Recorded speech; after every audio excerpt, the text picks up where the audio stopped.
अपने पसंदीदा शो के फुल एपिसोड देखने के लिए अभी डाउनलोड करें दंगल प्ले ऐप।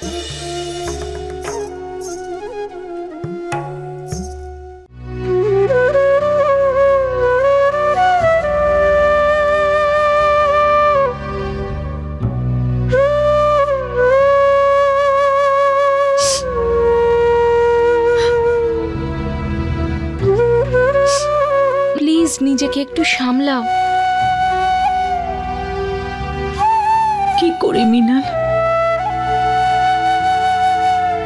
দেখ না,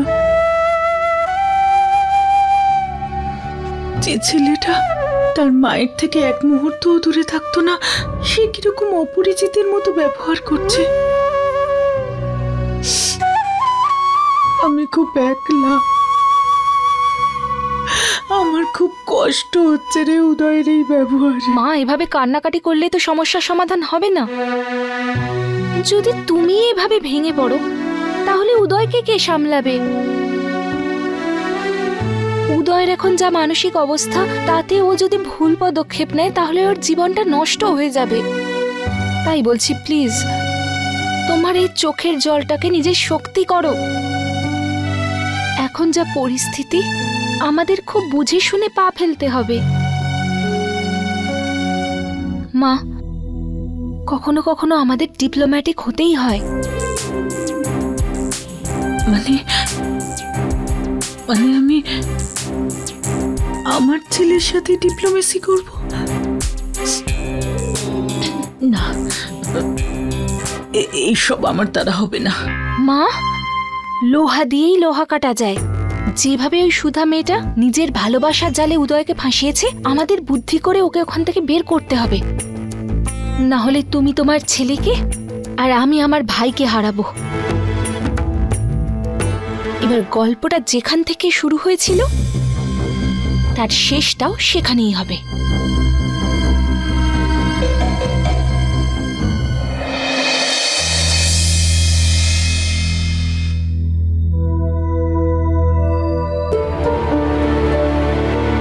আমি কি ভেতরে আসতে পারি? আরে ছোট মা, আসুন না। ছোট মা,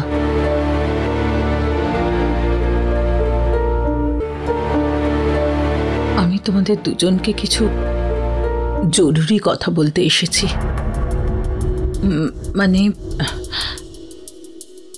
মানে আমি আমার ভুলের জন্য ক্ষমা চাইতে এসেছি। না না ছোট মা, এসব আপনি না, জ্যোতি, আমায় বলতে দাও। আমি তোমার সাথে খুব খারাপ ব্যবহার করেছি, মানছি। আমার খুব রাগ হয়েছিল, কিন্তু তাও আমার কোনো অধিকার নেই তোমার পরিবারের সম্পর্কে ভালো মন্দ বলার। আর তাছাড়া উদয় আর সুধা তো নিজের ইচ্ছেতেই একে অপরের সঙ্গে দেখা করেছে। এতে তোমার পরিবারের কি দোষ আছে?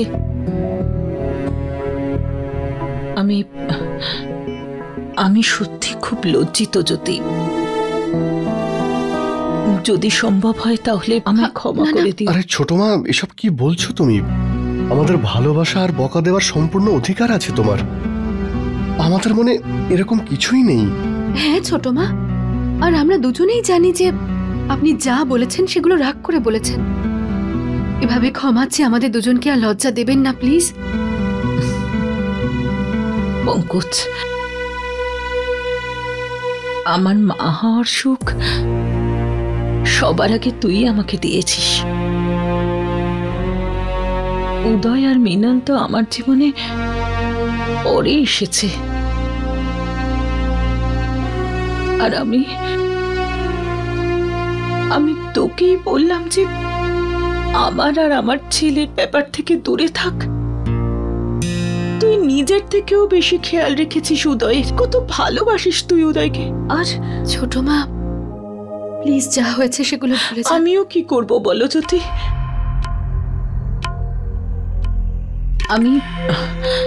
আমি আসলে আমার সবকিছুই আমার ছেলে মেয়েদের ঘিরে। আমার খুব চিন্তা হয় ওদের জন্য। তাই হয়তো এই কারণেই যখন আমায় উদয় বলল যে সুধাকে বিয়ে করতে চাই, আমি অধৈর্য হয়ে গেলাম। আমি বুঝতেই পারলাম না যে, দেখো আমি জানি যে সুধা খুব ভালো মেয়ে, ওর মধ্যে কোনো খামতি নেই, কিন্তু যদি অন্য কোনো ব্যাপার থাকতো তাহলে আমি সেটা ভুলে উদয় আর সুধার বিয়েটা আমি মেনে নিতাম। কিন্তু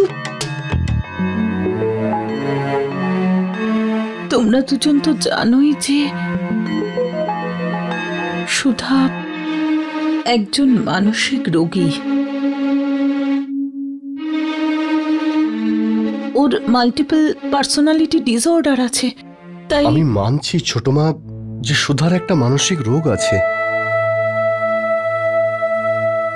কিন্তু তুমি আমাকে একবার দেখো, আমার মধ্যেও তো কমতি আছে, আমি চোখে দেখতে পাই না। কিন্তু তাও তো জ্যোতি আমাকে বিয়ে করেছে, আমাকে আপন করে নিয়েছে। কিন্তু পঙ্কজ, তোর সাথে যেটা হয়েছে সেটা একটা অ্যাক্সিডেন্ট। তুই ছোটবেলা থেকে এরকম নোস। আর তাছাড়া এটার প্রভাব তোর সন্তানের ওপর কোনোভাবেই পড়বে না। এটা কোনো অসুস্থতা নয় পঙ্কজ। কিন্তু সুধার কেসটা একদম আলাদা।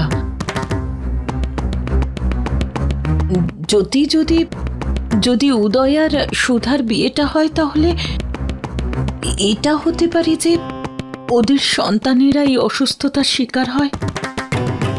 আমি কিছুতেই এটা চাইবো না যে আমার সন্তানেরা মানসিকভাবে অসুস্থ হয়। প্লিজ, আমি তোমার কাছে হাত জোড় করছি, আমাদের পরিবারের আগামী প্রজন্মকে বাঁচাও।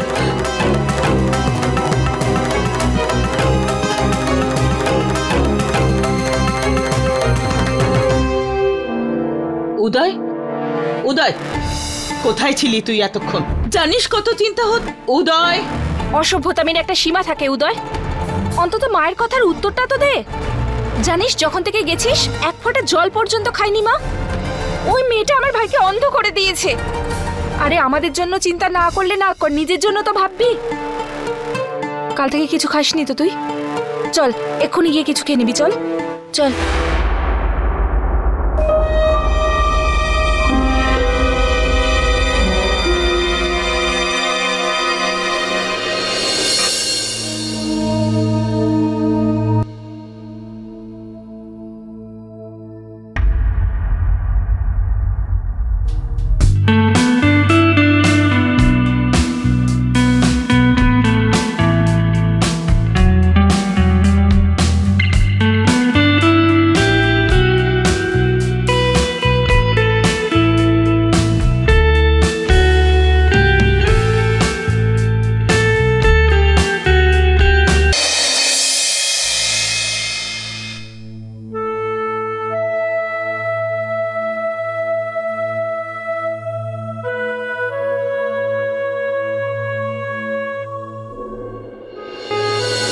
Deer mama, happy mother's day. Thank you. আমার রোজমিজ এটা বলেন যে মা হলো ভগবানের রূপ। ইয়েস, ভগবান সবসময় আমাদের সাথে থাকেন না বলে উনি মায়ের সৃষ্টি করেছেন। Is it? And I am sorry mom, আমি তোমার কথা শুনিনি। আবার আমি একলা সাইকেল চালিয়েছি। আর কখনো করবি না, প্রমিস? প্রমিস। আর আমার কেটেও গেছে। আজ আমি প্রমিস করছি যে আমি একজন গুড বয় হব, সব সময় তোমার সব কথা শুনবো। মনে রাখবি এটা। কখনো তোমায় কষ্ট দেব না। পৃথিবীতে সব থেকে বেশি তোমাকেই ভালোবাসবো, কারণ তুমি ওয়ার্ল্ডের বেস্ট মামা। আই লাভ ইউ মামা।